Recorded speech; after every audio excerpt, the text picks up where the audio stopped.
think back, and now I realize why Terence McCann told me, you are evaluators, you are not judges. Because if we were judges, we'd turn new Toastmasters away. When you are told you did wrong, you give them the right or wrong, they might lose face and not come back again. When you encourage, you help people stay on, and they bring their friends. A noble deed, definitely, sure. But this is where we need leaders of caliber. Leaders like Michael, Pradeep, who want to ensure that whilst we want to enlarge ourselves, whilst we want to increase the numbers, we make sure that Toastmasters are not half-baked along the way.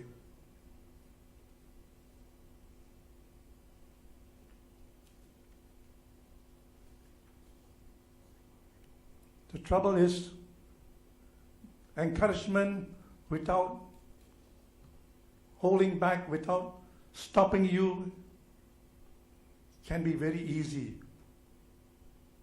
And this is what is happening. So we need to always remind our Toastmasters, move on, yes, move on, but make sure you know what you're moving from. Don't move on without knowing what you did last. You can't speed up development. Like a child, if you try to make a child walk too fast, he'll end up with bow legs. You heard the story about the butterfly, about these college students who are trying to get the butterfly out of its cocoon as quickly as possible by breathing warm air into the cocoon. And they were breathing and breathing and breathing, and the butterfly came out all right, but with one wing.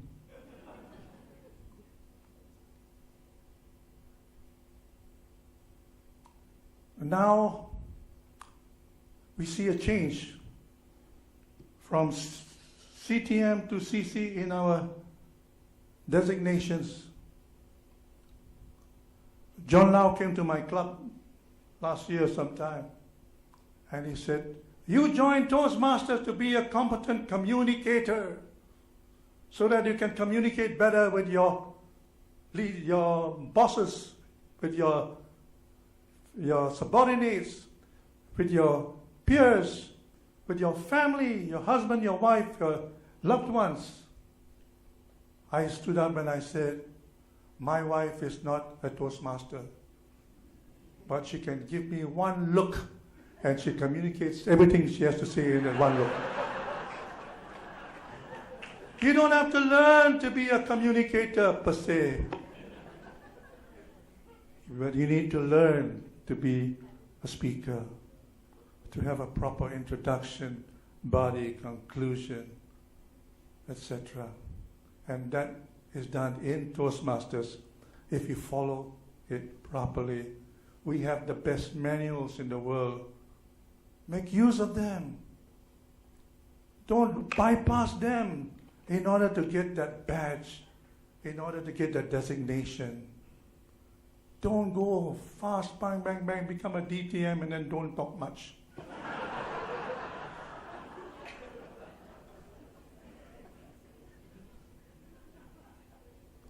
And now we see, I still carry my little bag with the old logo. That is Toastmasters, where they concentrate on the US only. I think that Toastmasters really made a good move in having the logo now to concentrate on the whole globe, the whole world. But I like to humbly ask that whilst we now concentrate more on the global world, let us also realize that what's good for Tom, Dick, and Harry is not necessarily good for Akau, Arul, and Aziza.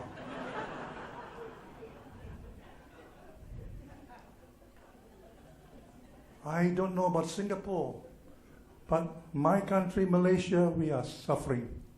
We are at a global disadvantage. Why? because of the decline in English. We need eloquence.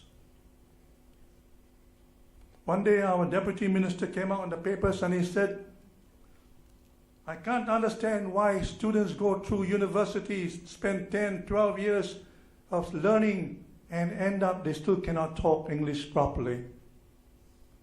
2 days later, Royal Professor Unku Aziz, a very respected professor, replied in the papers. He said, the reason for that is because we have institutions of higher learning sprouting all over the country with lecturers lecturing English who can't speak English themselves.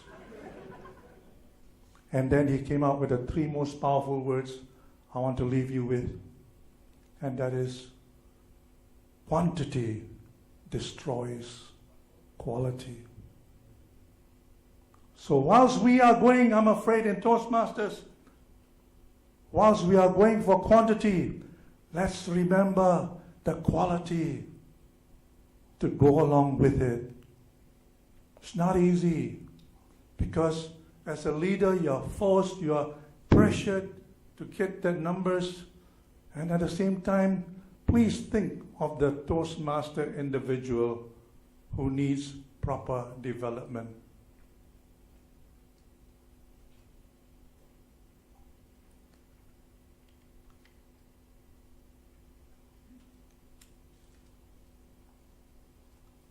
If I'm able to sustain my interest in Toastmasters after 33 years, it's because of my passion for eloquence.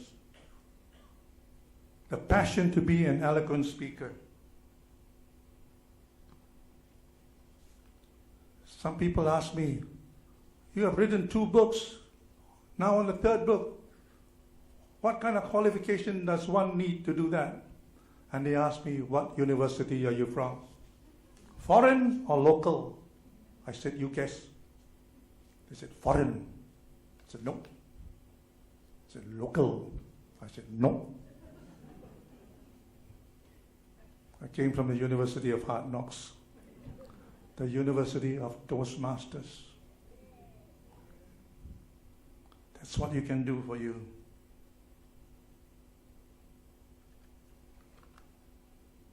If I can do it, you can do it. Only remember, quantity destroys quality. Make sure when you go for quantity, keep in mind quality and be an eloquent speaker. I can tell you, others can tell you, but nobody can do it for you. You have to do it yourself. I like this little poem based on that, and it goes like this. You can love me, but I must make me happy. You can teach me, but I must do the learning. You can guide me, but I will have to walk that path. You can coach me, but I must win that game. You can promote me, but I must be successful. You can even pity me, but I will have to bear the sorrow. For the gift of love is not a food that feeds me, it's the sunshine that nourishes what I must finally harvest for myself. So if you love me, don't just sing me a song. Teach me to sing. For when I'm alone, I will need the melody. And to end, I want to say the famous words, to be great, you must walk hand in hand and side by side people who are great. And today, you're giving me the opportunity. I thank you. Thank you very much, distinguished Toastmaster Gerald.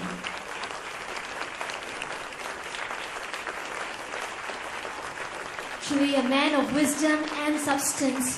Thank you for reminding us what it truly means to always understand what it means to be a Toastmaster.